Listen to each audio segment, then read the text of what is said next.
Assalamualaikum guys, welcome back to my YouTube channel. Di video kali ini guys, Nova suka-suka mau sharing tentang renovasi rumah yang mau aku lakuin nih guys. Nah pasti kalian penasaran banget dong kayak gimana referensi maupun tips yang akan aku berikan selama renovasi rumahku ini. Tonton terus video ini guys, jangan lupa subscribe dan bunyikan loncengnya.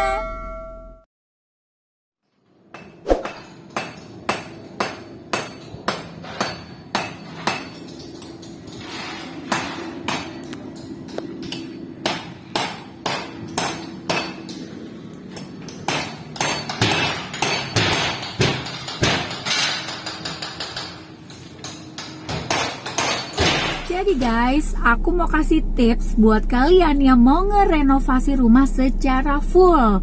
Kadang kita ngerenovasi rumah itu ada yang setengah-setengah ya, atau ada yang konsepnya bener-bener full atau dirombak total. Nah kebetulan nih guys, rumah yang mau aku bangun ini, yang mau aku renovasi adalah rumah yang akan aku tempatin, yaitu aku mau ngerenovasi rumah secara full. Jadi bangunannya yang udah kalian lihat ya, itu proses untuk perombakan atau pembongkaran rumahku guys. Nah pertama tipsnya adalah satu, kalian harus tentukan berapa budget untuk merenovasi rumah. Nah kalau udah ketahuan budgetnya berapa, itu udah gampang banget nih guys untuk menentukan persiapan apa aja yang harus kalian lakukan untuk nextnya. Yang kedua adalah kalau kalian mau renovasi total, udah ketahuan nih budgetnya berapa. Yang selanjutnya adalah kalian harus menentukan mau direnovasi total atau enggak. Kalau misalnya mau direnovasi total, artinya bangunan yang ada harus kalian rombakin total seperti yang aku lakukan. Nah kebetulan nih guys, aku tuh biasanya ngerombak rumah karena ini udah sekitar 3 kali ya aku bukan renovasi sih, melakukan proses untuk pengerjaan rumah lah ya guys. Nah jadi kalau misalnya kalian bener-bener mau ngerombak total, baiknya kalian jangan pakai tukang harian. Nah terus dari mana ya tukangnya?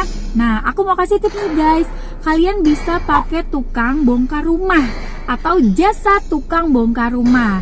Kebetulan banget aku punya referensi. Nah jadi aku tuh dulunya nih rumah pertamaku itu waktu pas bongkar rumah secara total guys, aku pakai yaudah aku ingetnya sih bapak-bapak Madura lah ya guys. Nah cuman aku kehilangan kontaknya, jadi aku coba cari di Google dan ternyata aku dapet nih kontak personnya. Nanti aku taruh di deskripsi ya guys untuk nomor telepon dan juga namanya.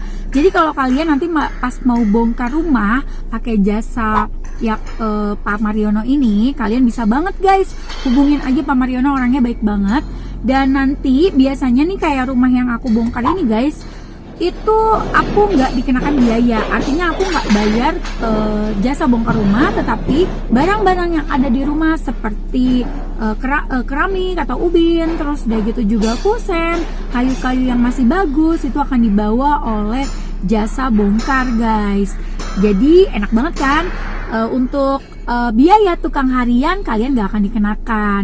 Tapi baik lagi guys, nanti akan ada negosiasi. Silahkan negosiasi langsung ya guys sama jasa bongkar rumah. Berikutnya guys, yang gak kalah penting adalah kalian harus menentukan budget kalian itu sudah termaksud arsitek, desain interior, eksterior atau tidak. Nah jika kalian misalnya nggak punya cukup budget yang lebih, baiknya kalian bisa cari referensi di Pinterest ataupun Instagram guys. Dan itu yang aku lakukan. Tapi kalau sekarang nih kebetulan aku ada budget sedikit ya untuk arsitek, jadi aku menggunakan arsitek. Tapi arsitek ini yang aku gunakan hanya untuk desain interior maupun desain eksterior. Nah untuk jasa kontraktor aku menggunakan tukang harian. Kenapa aku gunain tukang harian guys? Karena setelah aku kalkulasikan dan juga melihat tipikal aku sendiri guys saat bangun rumah, aku lebih cocok sama tukang harian. Kenapa? Karena pada saat proses bangun rumah nih guys, pasti kan kita ada kadang-kadang suka berubah nih ya, walaupun arsitek udah bikinin, kadang ada satu sisi yang mau kita tuh berubah nih, oh modelnya mau kita ubah sedikit gitu. Kalau kalian pakai tukang borongan, itu kalian akan pasti dikenakan biaya tambahan. Aku yakin banget untuk tukang borongan gak akan mungkin harganya berkurang, yang ada bertambah dan bertambah terus. Kalau misalnya kalian tuh melakukan perubahan dalam segi kerjasama yang di awal ya guys. Tapi kalau tukang harian, kalian tuh bisa suddenly guys berubah gitu dan nggak akan ngaruh gimana. Pasti kalau tukangku biasanya dia akan selalu bilang, Bu, kalau berubah ini pasti saya kerjanya akan jadi lama. Kenapa? Karena ini tingkat kesulitannya segala macam gitu. Nah, kalau aku bilang ya udah Pak, nggak masalah. Nah, nanti tukang harian aku pasti akan langsung mengerjakannya. Tapi balik lagi guys, target aku untuk menyelesaikan rumah ini mungkin sekitar 4 sampai 4,5 bulan. Mengingat tanahnya juga nggak begitu luas ya guys. Nah, itu sih tips dari aku ya guys untuk membangun rumah. Kalau misalnya kalian mau cari arsitek yang harganya affordable, terus desainnya juga bagus. Nah, kebetulan nih arsitek aku ini adalah arsitek yang aku temuin di YouTube juga. Jadi kita sama-sama nge-YouTube ya guys. Tapi ini hanya kebetulan aja. Terus juga desainnya aku cocok banget dan bisa mengaplikasikan ide-ide yang aku pengenin. Nah, karena aku kan seneng staycation ya guys, suka nginep di hotel ataupun di resort gitu. Jadi aku tuh pengen punya rumah yang mungkin bisa dibilang tuh ala-ala resort gitu ya guys, tapi fasilitasnya yang cukup lengkap lah untuk rumah yang mungkin luasnya nggak begitu banyak, maksudnya luasnya nggak begitu besar ya. Nah, itu sih menurut aku ya guys. Jadi tips yang aku mau ulangin lagi ya. Jadi tipsnya adalah, satu, kalian menentukan budget. Yang kedua, kalian harus menentukan arsitek untuk mencari referensi ataupun membuat desain interior maupun eksterior, karena ini yang akan mempengaruhi dari budget kalian nanti. Terus yang ketiga adalah kalian harus menentukan nih guys, mau pakai tukang harian atau borongan. Nah, kalau saran aku, kalau misalnya dari kalian yang pengen udah punya referensi tukang harian yang mungkin ya nggak nakal dalam tanda kutip, kalian baiknya pakai tukang harian. Atau misalnya ada bisa keluarga yang nungguin gitu, mandorin untuk ngelihat, baiknya kalian pakai tukang harian, karena secara secara budget bisa kita atur dan kita kontrol guys. Nah, terlebih lagi kalau misalnya dari tukang harian dan borongan itu, kalian bisa menentukan pembelian barang. Nah, pembelian barang ini kalian mau belinya tuh beli sendiri atau include sama kontraktor kalau kalian pakai borongan.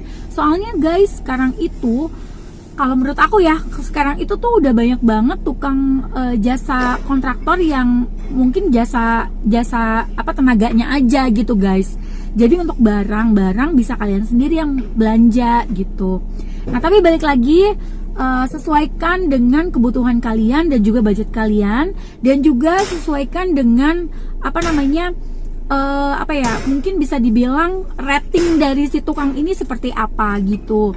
Karena balik lagi ya guys, mungkin gak semua tukang harian juga kerjanya benar ya, aku juga gak bisa bilang gitu. Tapi dari pengalaman aku sendiri, alhamdulillah aku nemuin tukang harian aku itu the best juga, karena udah 3 kali pakai jasanya beliau dan hasilnya cukup memuaskan guys. Nah, sekarang aku udah berada di lokasi rumah yang mau aku renovasi ini. Ini dia guys. Jadi Pak Mariono, makasih banget ya Pak Mariono ya, udah dibantu bahkan lebih dari target ya. Harusnya 5 hari, ini kayak 1,5 hari udah selesai nih. Bisa dilihat ya teman-teman. Tuh guys, rumahnya udah rata. Ini luasnya 7 kali 12, jadi totalnya 84 meter persegi guys. Nah, ini akan aku rombak total. Nih, akan aku rombak total. Tuh, udah kondisinya kayak gini. Jadi aku lagi nunggu yang tukang harian aku nih. Kebetulan tukang harian aku lagi ada kerjaan juga, jadi kemungkinan dalam waktu beberapa minggu atau minggu depan atau minggu depan yang lagi mungkin udah mulai kerja guys. Tapi in paralel aku akan preparation buat yang bisa dikerjain dulu selain dari tukang aku. Biasanya sih kayak speed tank ya guys ya, itu harus kita kerjakan dulu kalau bisa sebelum tukang itu datang ke sini. Jadi waktunya itu bisa lebih cepet ya guys, jadi nggak main tunggu-tungguan gitu. Aku tuh biasanya sih lebih seneng kayak gitu. Nah ini kondisinya guys, rumahnya cepet banget ya, merubuhin rumah 1,5 hari, bayangin aja. Jadi ini aku emang sengaja minta nggak dirubuhin guys. Nanti ini akan aku kasih pengaman biar nanti kalau aku taruh barang-barang di sini lebih aman gitu ya guys. Nah ini juga pagar akan diambil oleh jasa pagar bersih ya. Ini akan diambil oleh jasa bongkar rumah. Jadi menurut aku sih cukup worth it lah ya untuk kita pakai jasa bongkar rumah, karena kebantu banget ya guys. Bener-bener kebantu banget. Nanti aku lanjut ke part berikutnya ya. Pasti penasaran banget dong. Aku pengen share nggak pakai filter guys. Aku akan share berapa biayanya untuk ngebangun rumah yang ini. Nah kalau gitu guys, kalian jangan lupa subscribe dan bunyikan loncengnya ya. Kalau kalian mau tanya-tanya boleh banget, nanti akan aku jawab sebisa aku. Terus juga jangan lupa subscribe biar aku makin rajin nih guys bikin videonya. Tonton terus video ini. Dadah!